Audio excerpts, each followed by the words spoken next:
만수야, 현수야, 내 숨이 이제 턱 밑까지 차올랐구나. 너희들에게 남겨줄 것이 있어 불렀으니 가까이 오거라. 아버지가 돌아가시고 유언장이 공개되던 날, 온 마을이 뒤집어졌습니다. 형님은 큰 약방과 산삼, 녹용, 그리고 막내는 돌밭과 노망난 노인네 한 명뿐이었습니다. 아버지는 왜 막내에게만 돌밭과 노망난 잡초 뽑는 노인네를 유산으로 남기신 걸까요? 사연 시작 전 구독과 좋아요를 눌러주시고 어디서 듣고 계신지 댓글 남겨주시면 그곳에 계신 모든 분들 아픈 곳 없이 늘 건강하고 평안하시기를 진심으로 기원합니다. 잡초 뽑는 노인을 상속받은 막내 아들 이야기 지금 시작합니다. 10손가락 깨물어 안 아픈 손가락 없다지만 부모가 남긴 재산 앞에서는 피를 나눈 형제도 남보다 못한 원수가 되곤 합니다. 한양 종로 바닥에서 제일 까는 약재상으로 평생을 살아온 박영감. 그가 임종을 앞두고 두 아들을 불렀을 때 집안에는 약 냄새보다 더 지독한 탐욕의 냄새가 진동하고 있었습니다. 만수야, 현수야, 내 숨이 이제 턱 밑까지 차올랐구나. 너희들에게 남겨줄 것이 있어 불렀으니 가까이 오거라. 박영감의 방에는 큰아들 만수와 막내아들 현수, 그리고 방 구석에 멍하니 앉아 침을 흘리고 있는 늙은 일꾼 칠성 노인뿐이었습니다. 큰아들 만수의 눈은 번들거렸습니다. 아버지의 건강보다 창고에 쌓인 산삼과 녹용이 누구 차지가 될지가 더 궁금했기 때문이지요. 아버님, 걱정 마십시오. 제가 장남 아닙니까? 이 박씨 약방은 제가 맡아서 지금보다 돈을 10배는 더 벌어들일 겁니다. 그러니 어서 문서가 어디 있는지 말씀해 주시지요. 형님, 아버님이 위중하십니다. 돈 이야기는 나중에 하셔도 되지 않습니까? 아버님, 물 한 모금만 드세요. 네, 아니다, 현수야. 내 시간이 얼마 없다. 잘 듣거라. 내 전 재산을 두 덩어리로 나누었다. 모두가 숨을 죽였습니다. 박영감은 떨리는 손으로 2개의 문서를 꺼내 놓았습니다. 자, 첫 번째는 지금 우리가 있는 이 종로의 약방 건물과 창고에 가득 찬 산삼, 녹용, 그리고 비단 금침이다. 오, 산삼 창고까지요? 아버님, 당연히 장남인 제가 이걸 받아야지요. 제가 아니면 누가 이 큰 약방을 굴리겠습니까? 그리고 두 번째는 저기 경기도 야산에 있는 돌이 많아 농사도 못 짓는 돌밭 3,000평과 저 구석에 있는 칠성이다. 헤헤. 밥 줘. 영감님 밥. 밥에다가 꿀 발라줘. 고기 반찬 줘. 헤헤. 칠성 노인은 박영감이 젊었을 때부터 데리고 있던 일꾼이었으나 몇 년 전부터 노망이 들어 똥오줌도 못 가리고 밥만 축내는 식구였습니다. 만수는 코웃음을 쳤습니다. 아버님도 참 노망이 나셨나 봅니다. 저런 똥오줌 못 가리는 늙은이를 누가 데려갑니까? 저는 당연히 약방을 갖겠습니다. 돌밭이랑 저 노인네는 현수 주든지 아니면 갖다 버리든지 알아서 하십시오. 형님, 칠성 아저씨는 평생 우리 집을 위해 일하신 분입니다. 어찌 말씀을 그리 섭섭하게 하십니까? 시끄럽다. 너는 허구한 날 정타령, 의리 타령이냐? 약방은 장사야. 돈이 안 되면 다 쓰레. 너처럼 물러 터진 놈이 약방을 맡으면 1년도 안 돼서 말아먹을 게 뻔해. 그러니 나는 약방을 가질 테니 너는 저 노인네 데리고 나가서 돌밭을 일구든 흙을 파먹든 해라. 만수의 본심이 드러났습니다. 그에게 사람은 돈이 되는 존재와 돈만 축내는 존재 둘뿐이었습니다. 박영감은 쓸쓸한 눈빛으로 막내 현수를 바라보았습니다. 현수야, 형이 약방을 갖겠단다. 너는 괜찮겠느냐? 돌박과 칠성이는 당장 돈이 되지 않는 짐이다. 그래도 받겠느냐? 현수는 잠시 칠성 노인을 바라보았습니다. 초점 없는 눈으로 벽만 보고 있는 노인. 자신마저 외면하면 저 노인은 당장 길바닥에서 얼어 죽을 게 뻔했습니다. 그리고 무엇보다 아버지가 칠성 노인을 굳이 유산 목록에 넣으신 깊은 뜻이 있을 거라 믿었습니다. 예, 아버님. 저는 돌박과 칠성 아저씨를 모시겠습니다. 약방은 형님이 잘 운영하시겠지요. 저는 욕심 없습니다. 고맙다. 현수야. 내 눈에는 보인다. 가장 쓸모없어 보이는 것이 훗날 가장 귀한 것이 될 줄을. 부디 칠성이를 잘 부탁한다. 아버님, 아버님, 눈 좀 뜨세요. 으흐흑. 아이고, 아버님 가셨네. 자, 장례부터 치르자. 현수, 너 장례 끝나면 바로 짐 싸서 나가라. 약방 물 흐리지 말고. 알겠느냐? 장례가 끝나자마자 만수는 기다렸다는 듯이 동생을 내쫓았습니다. 동생 몫으로 챙겨준 것은 칠성 노인이 입을 낡은 옷가지 몇 벌과 쌀한가마니가 전부였습니다. 다시는 찾아올 생각 마라. 돈 빌려달라고 와도 국물도 없다. 약은 사람 고치려고 파는 게 아니야. 돈 벌려고 파는 거지. 너처럼 멍청한 놈은 평생 흙이나 파먹고 살아라. 으하하.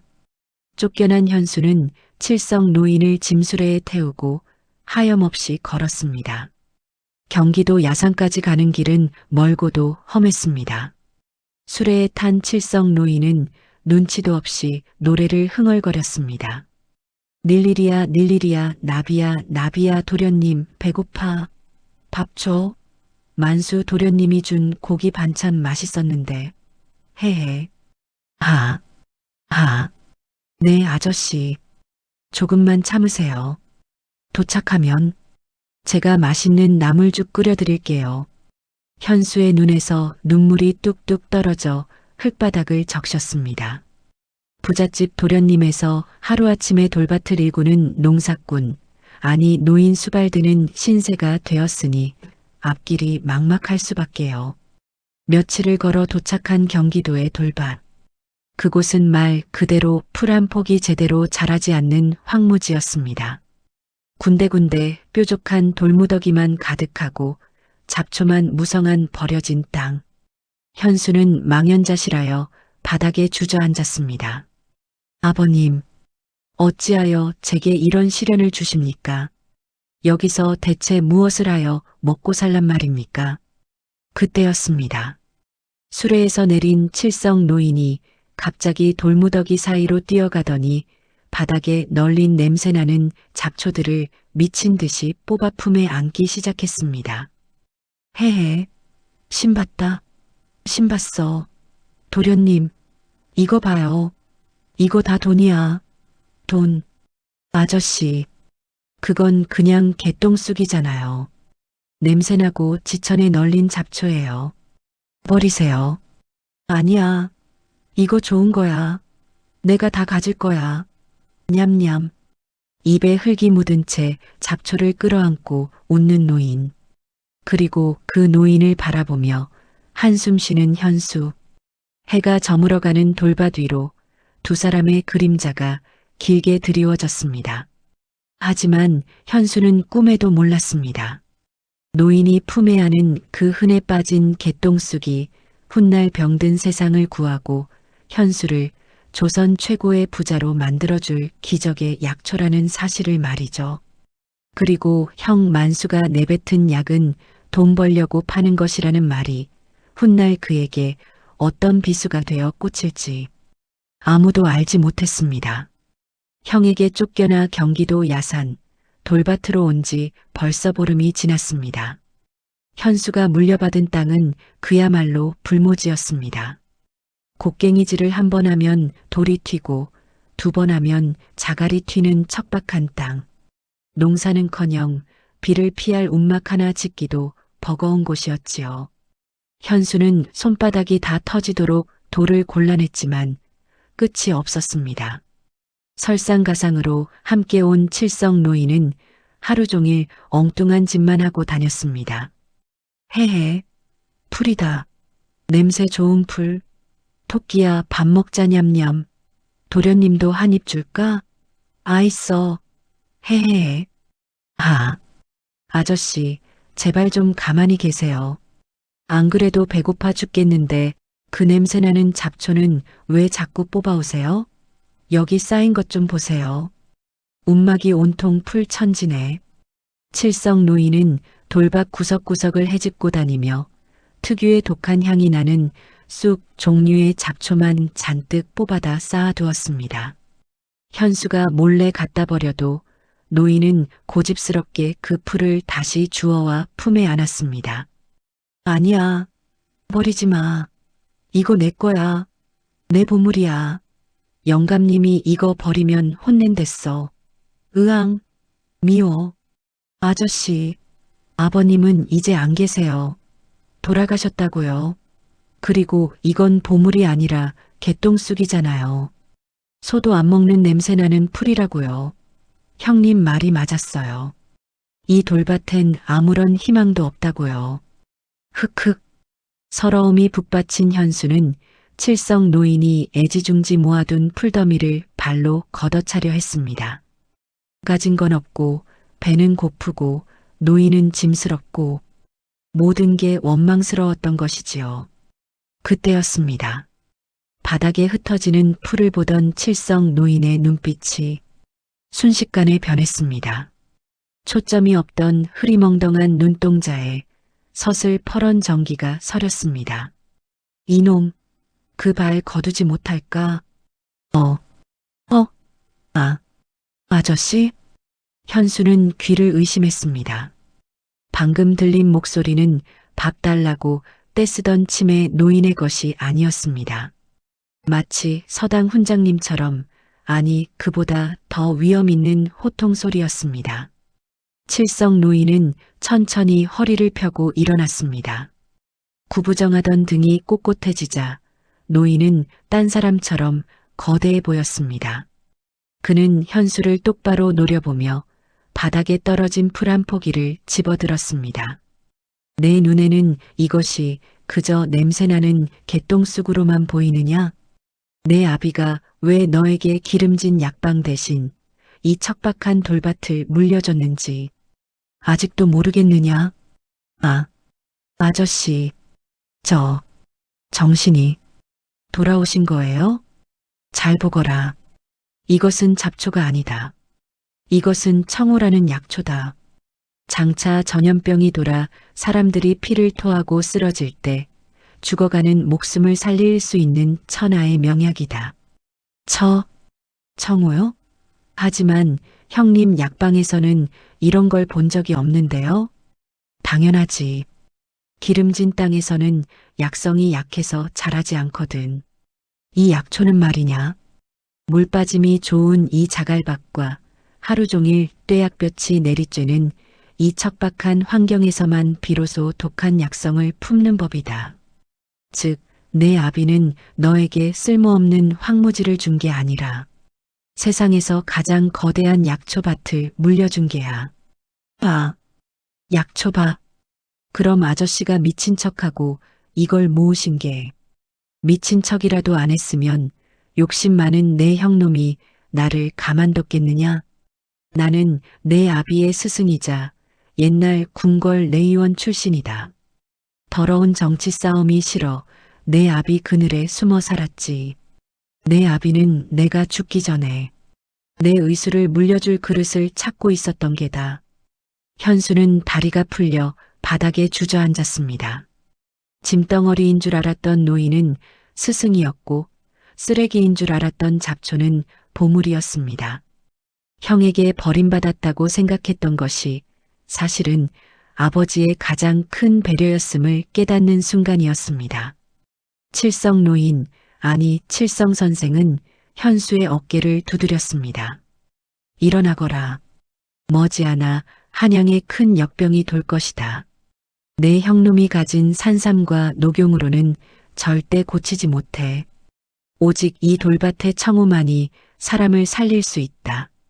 나와 함께 약을 만들겠느냐? 예, 예, 하겠습니다. 어르신, 아니 스승님, 가르쳐만 주십시오. 무엇이든 하겠습니다. 좋다. 허나 각오해야 할 것이다. 이 약초를 약으로 만드는 법은 산삼을 캐는 것보다 100배는 더 고통스러울 테니.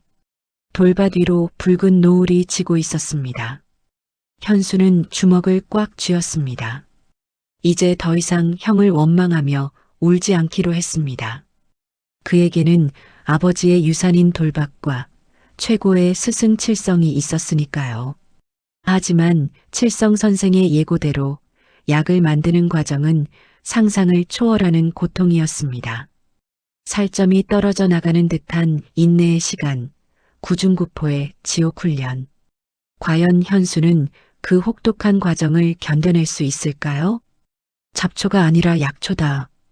칠성 스승의 호통에 현수는 정신이 번쩍 들었습니다. 아버지가 남긴 유산은 버려진 돌밭이 아니라 천하의 명약을 품은 보물창고였던 것입니다. 하지만 보물은 거저 얻어지는 법이 없습니다. 돌밭에 널린 개똥쑥을 사람 살리는 약으로 만들기 위해서는 지옥불 같은 고통의 시간이 기다리고 있었습니다. 현수야, 불을 더 지펴라.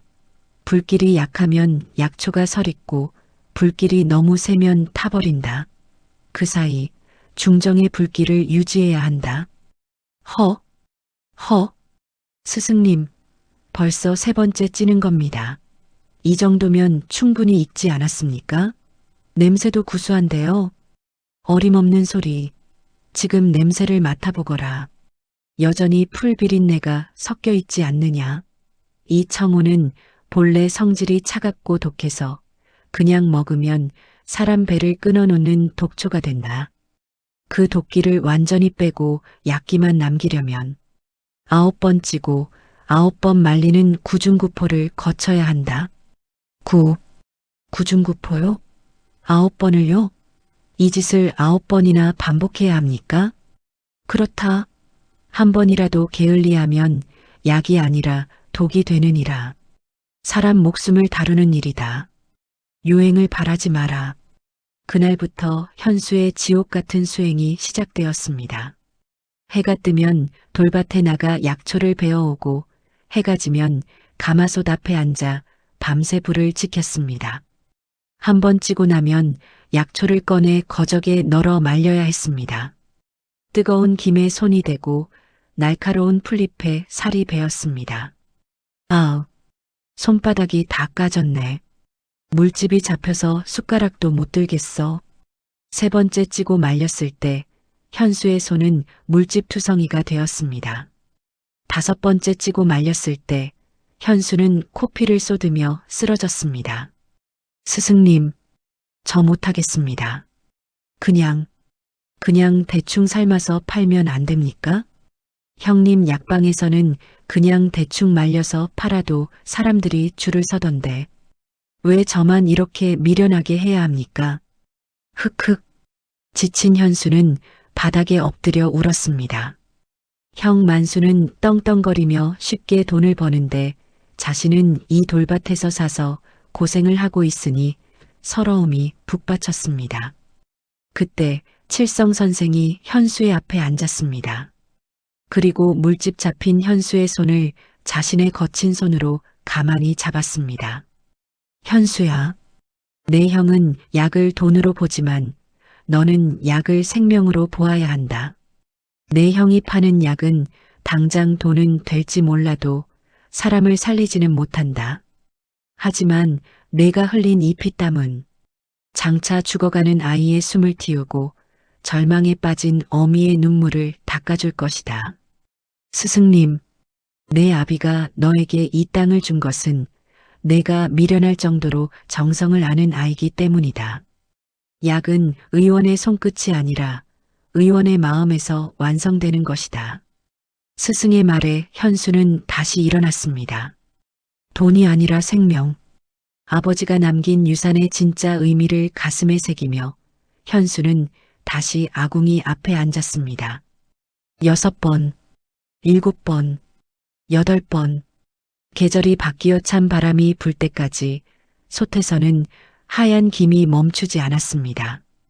그리고 드디어 운명의 9번째 날, 마지막 9번째 찌기를 마치고 솥뚜껑을 연 순간 현수는 자신의 코를 의심했습니다. 처음에 나던 역하고 비린 풀냄새는 온데간데였고 머리가 맑아지는 깊고 그윽한 향기가 움막을 가득 채웠습니다. 세상에, 향기가, 스승님, 향기가 답니다.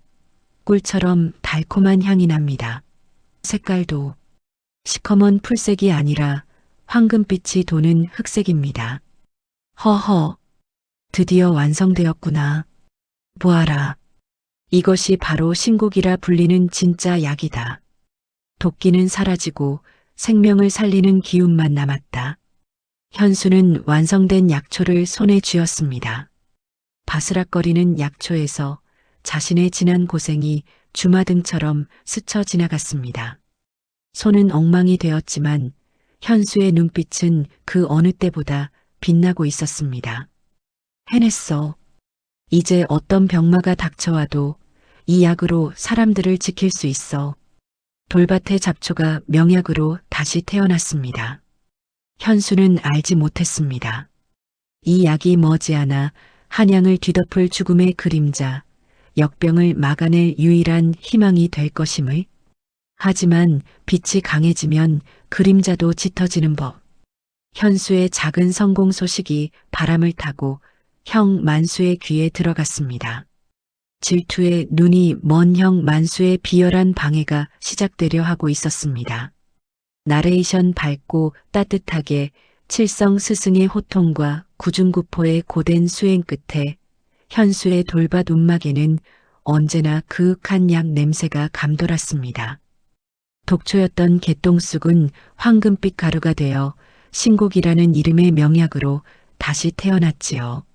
소문은 바람을 타고 인근 마을로 퍼져나갔습니다. 원인 모를 복통에 시달리던 노인, 기력이 쇠에 쓰러진 아낙네들이 지푸라기라도 잡는 심정으로 돌밭을 찾았습니다. 아이고 배야, 나 죽네.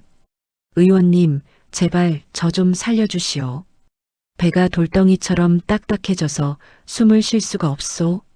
할머니, 걱정 마세요. 이 약을 따뜻한 물에 타서 드시면 꽉 막힌 속이 뚫릴 겁니다. 자, 여기 있습니다. 현수가 건넨 황금빛 가루약을 먹은 지 반나절. 할머니의 굳은 배가 거짓말처럼 풀리고 얼굴에 화색이 돌기 시작했습니다. 어머나, 세상에, 뱃속에 꽉 막혔던 게 쑥 내려갔어. 살 것 같네, 살 것 같아. 젊은 의원님, 정말 고맙소. 내 평생 이런 명약은 처음 보오. 와, 진짜 용하네. 종로 약방에서 비싼 산삼을 먹어도 안 낫더니 여기서 공짜로 준 풀물이 사람을 살렸어. 경기도 돌밭에 가면 죽은 사람도 살리는 젊은 명의가 산다더라. 소문은 꼬리에 꼬리를 물고 한양 도성까지 흘러들어갔습니다. 현수의 움막 아픈 약을 구하려는 사람들로 문전성시를 이루었지요. 하지만 빛이 강하면 그림자도 짙어지는 법. 이 소식이 형 만수의 귀에 들어가는 건 시간 문제였습니다. A씨, 왜 이렇게 손님이 없어? 아, 오늘 매상이 왜 이 모양이야? 다들 어디 갔어? 대주님, 그게 요즘 손님들이 다 경기도 돌밭으로 몰려간답니다요. 돌밭? 거길 왜 가? 거기에 쫓겨난 작은 도련님이 계시지 않습니까?요. 작은 도련님이 만든 약이 기가 막히다면서 손님들이 그리로 다. 뭐라고, 그 바보 천치 같은 놈이 돌밭에서 흙이나 파먹으라고 보냈더니 감히 내 손님을 가로채? 개똥쑥 따위를 약이라고 팔아? 하?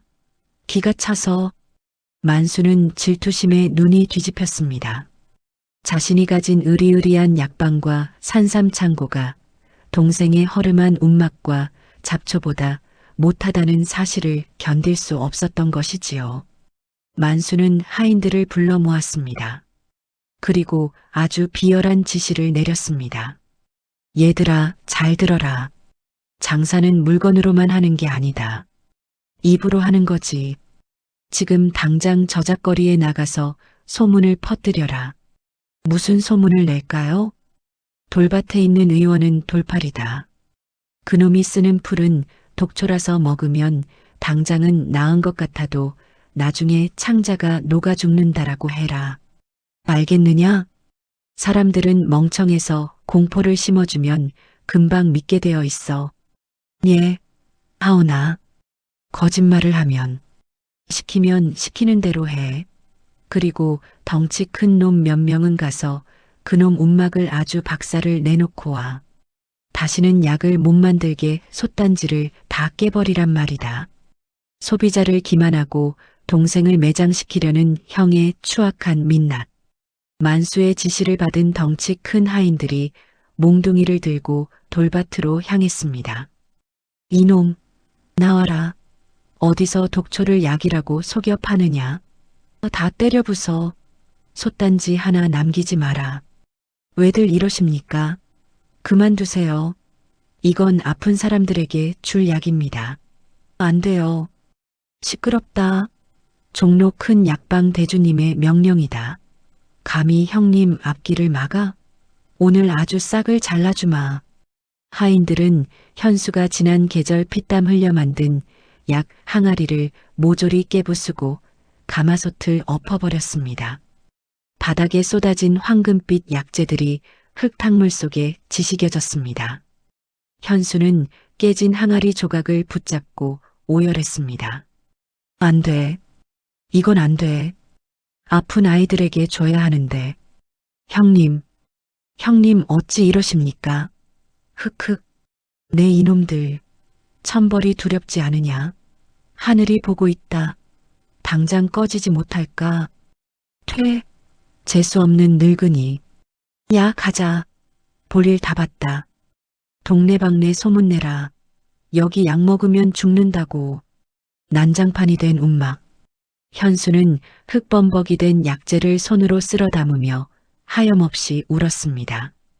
형이 보낸 깡패들보다 형이 퍼뜨린 독초라는 거짓 소문이 더 무서웠습니다. 사람들의 믿음이 깨지면 아무리 좋은 약도 소용없기 때문이지요. 칠성 선생은 흙투성이가 된 현수의 손을 잡아 일으켰습니다. 울지 마라, 현수야. 거짓은 잠깐 눈과 귀를 가릴 수 있어도 진실을 영원히 덮을 순 없다. 내 형이 부순 건 솥단지뿐이다. 내 손끝에 있는 의술과 사람을 살리려는 마음은 부수지 못했다. 스승님, 곧 진짜 바람이 불어올 것이다. 그때가 되면 누가 진짜고 누가 가짜인지 온 세상이 알게 될 것이다. 다시 솥을 걸자. 우리는 약을 만들어야 한다. 현수는 이를 악물고 다시 일어섰습니다. 형의 비열한 방해 공작에도 굴하지 않고 다시 불을 지피는 현수. 하지만 운명은 가혹하게도 더 큰 시련을 예고하고 있었습니다. 그의 여름 한양도성을 쑥대밭으로 만들 검은 재앙 역병이 다가오고 있었으니 그의 여름 유난히 덥고 습한 바람과 함께 한양도성에는 끔찍한 재앙이 닥쳤습니다. 멀쩡하던 사람이 갑자기 고열에 시달리다 사흘을 못 넘기고 쓰러지는 괴질인 전염병. 사람들은 이를 호환 마마보다 무섭다 하여 벌벌 떨었습니다. 온몸이 불덩이처럼 달아오르는 이 열병을 잡기 위해 사람들은 지푸라기라도 잡는 심정으로 약방으로 달려갔습니다. 물론 한양에서 가장 크고 유명한 형 만수의 약방이었지요. 줄을 서시오. 줄을. 돈 없는 것들은 저리 가고 금부치 가져온 사람부터 앞으로 오시오. 지금 약이 없어서 못 파는 거 안 보이시오? 대주님, 제 아들이 열이 펄펄 끓습니다. 곧 숨이 넘어갈 것 같습니다. 제발 약 좀 주십시오. 여기 집문서라도 가져왔습니다. 오호, 진작 가져올 것이지. 자, 여기 있다. 천하의 명약 산삼이다. 이거 한 뿌리 다려 먹이면 죽은 귀신도 벌떡 일어난다. 가져가. 만수는 열병에 걸린 환자들에게 비싼 산삼과 녹용을 팔아치웠습니다.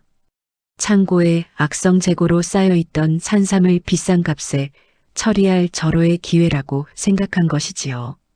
의술을 모르는 만수는 비싼 거니까 무조건 낫겠지라고 믿었습니다. 하지만 그것은 무식함이 부른 참사였습니다. 이 사기꾼 놈아, 나오너라. 내 놈이 준 산삼 먹고 열이 더 올라서 내 남편이 죽었어. 열병난 사람한테 뜨거운 성질인 인삼을 먹이는 돌팔이가 어디 있어. 뭐라? 이 무식한 놈들이. 산삼은 만병통치약이야. 내 남편이 명이 짧아서 죽은 걸 왜 내 탓을 해? 약값 환불은 어림도 없으니 당장 끌어내. 재수없게 시체 타령이야. 만수의 약방에서 쫓겨난 사람들은 절망에 빠져 울부짖었습니다. 돈은 돈대로 잃고 가족은 죽어가는 아비규환의 상황. 그때 저작거리 입구에서 누군가의 외침이 들려왔습니다. 여기 약이 있습니다. 열병을 잡는 약이 있습니다. 돈은 필요 없습니다. 급한 환자부터 이쪽으로 오십시오. 술에 가득 황금빛 가루약을 싣고 온 사람. 바로 현수와 칠성 선생이었습니다. 사람들은 웅성거렸습니다. 만수가 퍼뜨린 소문 때문이었죠. 저거 돌밭에 산다는 그 쫓겨난 도련님 아니야? 저 약 먹으면 창자가 녹는다고 큰 대주님이 그랬잖아. 독초라던데? 에라 모르겠다. 이래 죽으나 저래 죽으나. 여보시오. 내 자식 좀 살려주시오. 반신반의하며 현수에게 달려간 아이 엄마. 현수는 미리 준비한 약물을 아이의 입에 조심스럽게 흘려 넣었습니다. 칠성 선생은 아이의 맥을 짚으며 고개를 끄덕였습니다. 걱정 마라. 이 병은 몸속에 불이 나는 병이다. 산삼을 넣으면 불이 더 커지지만 이 약은 물이 되어 불을 끌 것이다. 숨을 헐떡이던 아이가 약을 삼키고 잠시 후 엄마, 목말라. 시원한 물 좀 줘. 세상에, 열이 내렸어. 이마가 시원해. 여보, 개똥이 몸이 불덩이 같았는데 이제 살았어요. 의원님, 감사합니다. 정말 감사합니다. 기적이다. 진짜 명약이다. 현수의 약이 사람을 살리는 광경을 목격한 사람들. 만수의 약방 앞에 줄을 섰던 환자들은 너나 할 것 없이 현수의 수레 쪽으로 몰려들었습니다. 나도 주시오. 내 아내도 살려주시오. 만수의 약방은 가짜다. 여기가 진짜다. 질서를 지키십시오. 약은 충분합니다. 누구도 빈손으로 돌려보내지 않겠습니다. 현수의 수레 앞은 인산인해를 이루었고 반대로 으리으리한 만수의 약방은 텅 비어 파리만 날리게 되었습니다. 형이 퍼뜨린 독초라는 거짓 소문이 명약이라는 진실 앞에 산산이 부서지는 순간이었습니다. 그리고 이 모든 광경을 약방 2층 누각에서 내려다보고 있는 만수. 저 빌어먹을 놈들이 감히 내 산삼을 거부하고 젓갓 잡초 물을 마셔? 현수 저놈이 내 손님을 다 뺏어가? 두고 봐라. 내가 이대로 물러날 줄 아느냐? 네. 대주님, 어찌할까요? 우리 산삼은 아무도 안 사가는데요. 야, 멍청아. 생각 좀 해라. 사람들이 저 개똥 쑥 물에 환장한다면 우리도 저걸 팔면 될 거 아니냐? 당장 뒷산에 가서 쑥이란 쑥은 다 뜯어와. 비법? 그딴 게 어딨어. 그냥 시커멓게 태워서 만병통치약이라고 속여 팔아. 자신의 무지로 사람을 죽이고도 반성할 줄 모르는 만수. 그는 이제 현수의 약을 흉내낸 가짜 약을 만들어 돈을 쓸어 담을 끔찍한 계획을 세웁니다. 독성이 빠지지도 않은 생풀을 태워 약으로 둔갑시키려는 만수의 탐욕. 이것이 자신을 파멸로 이끌 독배인 줄도 모르고 말입니다. 욕심이 눈을 가리면 벼랑 끝도 꽃길로 보이는 법입니다. 동생 현수의 약이 기적의 명약으로 불리며 날개 돋친 듯 팔려나가자 형 만수는 질투심에 이성을 잃고 말았습니다. 사람들이 검은 약물에 환장한다면 나도 검은 물을 팔면 그만이다. 만수는 돈에 눈이 멀어 절대 해서는 안 될 짓을 벌이기 시작했습니다. 야, 이 군뱅이들아. 불을 더 세게 떼라니까. 동생놈 약방에는 사람들이 구름처럼 몰려가는데 우린 언제까지 풀만 뜯고 있을 거냐? 하오나 대주님. 저쪽 현수 도련님 쪽에서는 약초를 찌고 말리기를 9번이나 해서 독을 뺀다던데요. 우리는 그냥 솥에 넣고 센 불에 태우기만 하면. 이런 무식한 놈. 말이 많다. 아, 찌나 태우나 색깔만 까매지면 그게 그거지. 사람들이 뭐 맛보고 사냐? 색깔 보고 사지. 그냥 새카맣게 태워. 숯덩이가 될 때까지 태우란 말이야. 그래야 진한 약이라고 속여서 비싸게 팔 거 아니냐. 만수는 독성이 있는 생풀과 잡초를 구분도 하지 않고 가마솥에 쓸어 넣었습니다. 그리고 약초에 독을 빼는 정성은커녕 센 불에 태워 색깔만 비슷하게 흉내낸 검은 독물을 만들어냈습니다.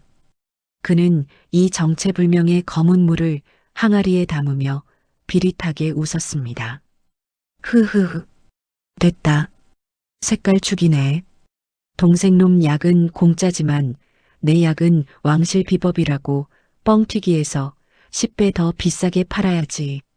멍청한 놈들은 비싸야 좋은 건 줄 알거든. 자, 오시오. 오시오. 경기도 돌밭에서 파는 흙 묻은 약과는 차원이 다릅니다. 이것으로 말할 것 같으면 청나라 황제만 드신다는 황제 만병통치약이요. 동생놈 약은 먹고 나서 한참 있어야 낫지만 이 약은 먹자마자 바로 낫소. 단돈 10량, 10량이 못입니다. 급한 마음에 혹은 비싼 게 좋은 것이라 믿는 어리석은 부자들이 만수의 약을 사갔습니다. 만수는 돈주머니가 두둑해지자 입이 귀에 걸렸습니다. 역시 장사는 사기를 쳐야 남는 거야. 하며 콧노래를 불렀지요. 하지만 그 노래는 반나절도 가지 못했습니다. 독성이 빠지기는커녕 숯 검댕이와 독초가 뒤섞인 약을 먹은 사람들에게 끔찍한 부작용이 나타나기 시작했습니다. 으악, 내 배, 내 창자 끊어진다. 이 사기꾼 놈아, 나오너라. 내 놈이 판 약을 먹고 내 아들이 피똥을 싸며 기절했다. 만병통치약? 이건 쥐약이야. 멀쩡하던 사람 배가 풍선처럼 부풀어 올랐어. 내 남편 살려내. 아, 아니, 그럴 리가 없는데? 색깔은 똑같은데 왜 저러지? 그건 당신들 체질이 안 좋아서 그런 거지. 내 약은 명약이라고. 어디서 행패야? 여봐라, 이놈들 내쫓아라. 만수는 사태의 심각성을 모르고 끝까지 뻔뻔하게 오리발을 내밀었습니다. 하지만 분노한 군중은 하인들을 밀치고 약방으로 난입했습니다. 약방의 집기들이 부서지고 만수의 멱살이 잡힌 일촉즉발의 상황. 그때 저 멀리서 어명이요 하는 소리와 함께 광군들이 들이닥쳤습니다. 멈추시오. 이곳이 가짜 약을 팔아 백성을 해친 박만수의 약방이요? 어명? 광군이 왜 여기에? 상소문이 빗발쳤다. 내 놈이 만든 독약을 먹고 쓰러진 자가 한둘이 아니라지. 이는 단순한 사기가 아니라 백성의 목숨을 가지고 장난친 대역죄다. 죄인 박만수를 당장 포박하라. 아이고, 억울합니다. 저는 그냥 쑥을 다려 팔았을 뿐입니다. 동생놈도 똑같이 팔았는데 왜 저만 잡아가십니까? 이건 모함입니다. 으악, 닥쳐라. 동생은 목숨 걸고 법제구중구포를 하여 사람을 살렸고 너는 돈독이 올라 태운죄를 먹였으니 그 죄가 하늘을 찌른다. 내 놈의 약방과 전 재산을 몰수하고 국법으로 엄히 다스릴 것이다. 끌고 가라. 내 돈, 내 약방, 안 돼. 만수는 처절하게 발버둥 쳤지만 포승줄에 묶여 질질 끌려갔습니다. 탐욕으로 쌓아 올린 모래성이 파도 한 번의 흔적도 없이 사라지는 순간이었습니다. 하지만 이것은 끝이 아니었습니다. 만수가 끌려간 곳에는 곤장보다 더 무서운 심판이 기다리고 있었으니, 그리고 진짜 명의로 인정받은 동생 현수에게는 놀라운 소식이 전해집니다. 인과응보, 뿌린 대로 거두는 법입니다. 돈에 눈이 멀어 가짜 약을 팔고 백성의 목숨을 위협한 만수의 죄는 결코 가볍지 않았습니다. 약방에서 끌려온 만수는 포승줄에 꽁꽁 묶인 채 관아 형틀 위에 엎드렸습니다. 죄인 박만수는 들어라. 너는 의수를 모르는 장사치 주제에 독초를 태워 만병통치약이라 속여 팔았다. 이로 인해 무고한 백성들이 복통을 앓고 쓰러졌으니 이는 살인미수와 다름없다. 이에 국법에 따라 곤장 50대를 치고 가산을 몰수하여 죄를 묻겠다. 아이고, 사또 나으리, 억울합니다. 저는 그저 동생놈이 하는 걸 따라 했을 뿐입니다. 한 번만 봐주십시오. 내 돈 다 드릴 테니 제발. 닥쳐라. 아직도 돈으로 죄를 덮으려 하느냐. 내 놈의 그 더러운 돈은 이제 국고로 환수되어 병든 백성을 위해 쓰일 것이다. 여봐라. 매우 쳐라. 으악. 사람 살려. 살점이 터지는 고통보다 만수를 더 아프게 한 것은 자신의 분신과도 같았던 약방과 산삼 창고가 광군들에 의해 압류딱지가 붙는 광경이었습니다. 평생 형제를 버리고 양심을 팔아모은 재산이 곤장 소리와 함께 공중으로 흩어지고 있었습니다. 같은 시각 경기도 돌밭. 형 만수가 형틀 위에서 비명을 지르고 있을 때 동생 현수의 움막 앞에는 임금님의 교지 명령서를 든 내관과 어사들이 당도했습니다. 박현수는 듣거라. 괴질이 창궐하여 온 나라가 공포에 떨 때 자신의 안위를 돌보지 않고 밤낮으로 약을 지어 수많은 생명을 구했으니 그 공이 지대하다. 이에 임금님께서 통정대부, 즉 정산품 당상관의 품계를 내리시고 내의원 별제로 임명하노라. 성은이 망극하옵니다. 소인은 그저 아픈 사람을 외면할 수 없었을 뿐입니다. 또한 그대가 만든 약이 백성을 살렸으니 친히 재생이라는 현판을 하사하신다. 앞으로도 그 의수를 널리 펼치라. 현수 도련님 만세. 칠성 어르신 만세. 돌밭에서 용이 났다. 용이 났어. 현수는 임금님이 하사한 현판을 받아들고 눈물을 흘렸습니다. 그 옆에서 하얀 수염을 휘날리는 칠성 선생이 흐뭇한 미소로 제자를 바라보고 있었습니다. 보아라 현수야. 내 아비가 남긴 유산은 돌밭이 아니라 바로 사람을 살리는 마음이었다. 너는 오늘 조선 제1의 부자가 된 것이다. 돈으로 살 수 없는 사람의 마음을 얻었으니 말이다. 스승님, 모두 스승님 덕분입니다. 그리고 하늘에 계신 아버님 덕분입니다. 형 집행이 끝나고 해가 질 무렵 만수는 곤장 50대를 맞고 피투성이가 된 채 관아 뒷문으로 짐짝처럼 내던져졌습니다. 약방도 집도 숨겨둔 엽전 한 입도 남지 않은 알거지 신세. 썩 꺼져라. 다시는 약방 근처에 얼씬도 하지 마라. 내 돈, 내 약방. 아이고 허리야. 아이고 다리야. 배가 고프다. 누가 물 한 모금만 주소. 지나가던 사람들은 만수를 보고 침을 뱉거나 손가락질을 했습니다. 저놈이 가짜 약 팔던 그 도둑놈이야. 꼴 좋다. 어제까지만 해도 떵떵거리던 대주가 하루아침에 동량을 구걸하는 거지가 된 것입니다. 현수 이놈, 너는 벼슬을 받고 호의호식한다지. 나는 이게 뭐냐? 나는 으흐흑. 차가운 흙바닥에 얼굴을 묻고 오열하는 만수. 하지만 그의 눈물은 아직 참회의 눈물이 아니라 잃어버린 돈에 대한 아쉬움의 눈물이었습니다. 그가 진짜 사람으로 다시 태어나려면 더 낮은 곳으로 떨어져야만 했습니다. 모든 것을 잃고 빈 껍데기만 남은 형. 그리고 모든 것을 얻었지만 여전히 겸손한 동생. 권불 10년이라 했습니다. 영원할 것 같았던 만수의 부귀영화는 신기루처럼 사라졌고 쓸모없어 보였던 현수의 돌밭은 조선 최고의 약방이 되었습니다. 매서운 추위가 몰아치던 어느 겨울밤, 현수의 으리으리한 기와집 대문 앞에 거적대기를 쓴 거지 하나가 쓰러져 있었습니다.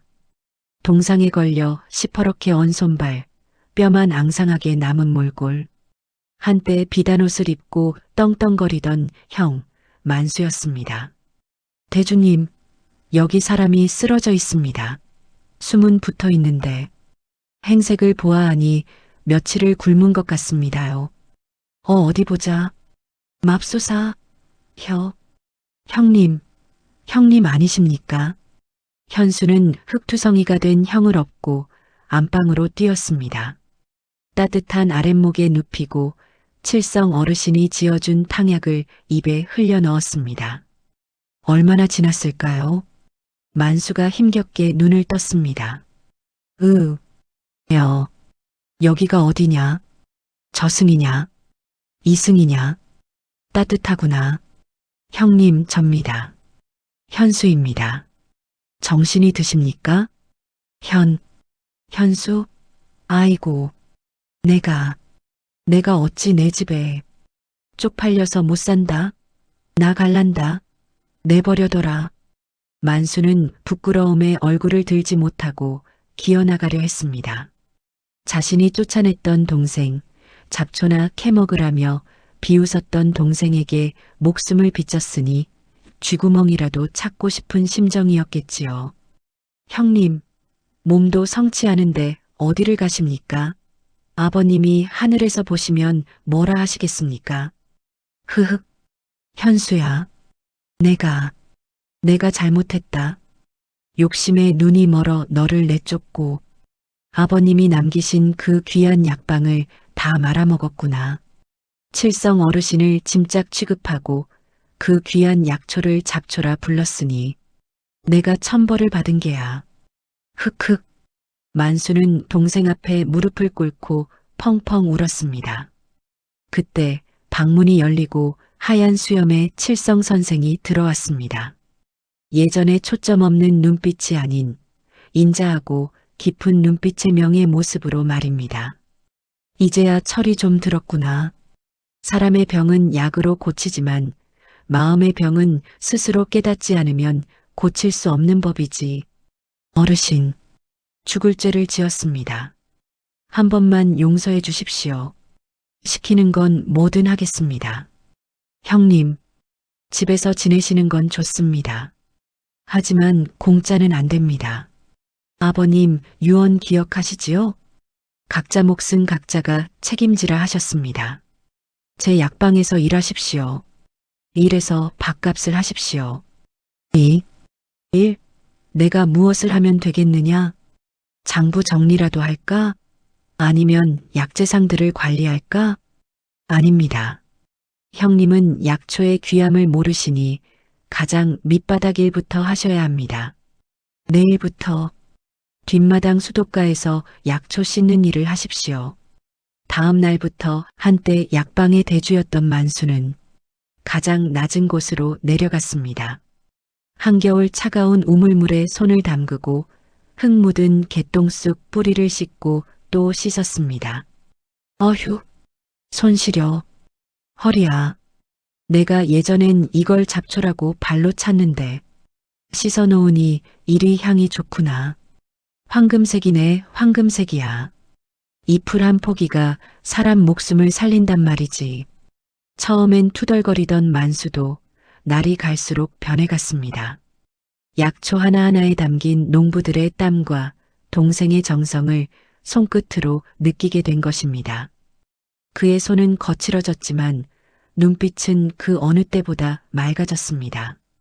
어느 날 칠성 선생이 묵묵히 약초를 씻고 있는 만수에게 다가왔습니다. 허허, 이제야 약 냄새가 나는구나. 예전에는 내 몸에서 돈 썩은 냄새만 진동하더니 이제는 향긋한 쑥 냄새가 나는 사람 손이 되었어. 어르신, 부끄럽습니다. 직접 땀 흘려 일해보니 밥 한 숟가락이 얼마나 귀한지 이제 알겠습니다. 이 약초 뿌리가 제 목숨보다 귀해 보입니다. 세월이 흘렀습니다. 현수의 약방은 박씨 형제 약방으로 불리며 전국에서 가장 존경받는 곳이 되었습니다. 동생 현수는 뛰어난 의술로 병자를 돌봤고 형 만수는 좋은 약재를 감별하고 손질하는 최고의 약재 전문가가 되어 동생을 도왔습니다. 화창한 봄날 현수와 만수 그리고 칠성 선생이 돌밭 언덕에 앉아 아래를 내려다보았습니다.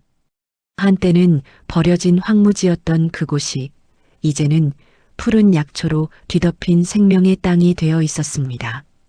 형님, 기억나십니까? 아버님이 저에게 이 돌밭을 주셨을 때요. 기억나지. 내가 너를 비웃었지 않느냐.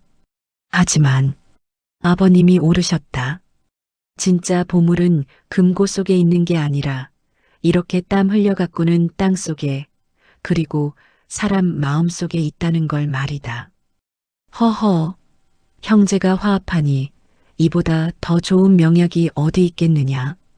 이제 나도 편히 눈을 감아도 되겠구나. 욕심을 버리고 잡초를 약초로 만든 동생, 그리고 나락으로 떨어져서야 비로소 삶의 가치를 깨달은 형. 두 형제의 이야기는 한양 사람들 입을 타고 오래오래 전해졌다고 합니다. 세상에 쓸모없는 풀은 없고 고쳐 쓰지 못할 사람은 없다는 약초 향기 가득한 이야기였습니다. 오늘의 이야기가 작은 울림을 드렸다면 앞으로도 재미있는 이야기들로 찾아뵐 수 있도록 구독과 좋아요를 눌러주세요. 지금까지 은빛 써라 잡초 뽑는 노인을 상속받은 막내 아들 편이었습니다. 끝까지 함께 해주셔서 감사합니다.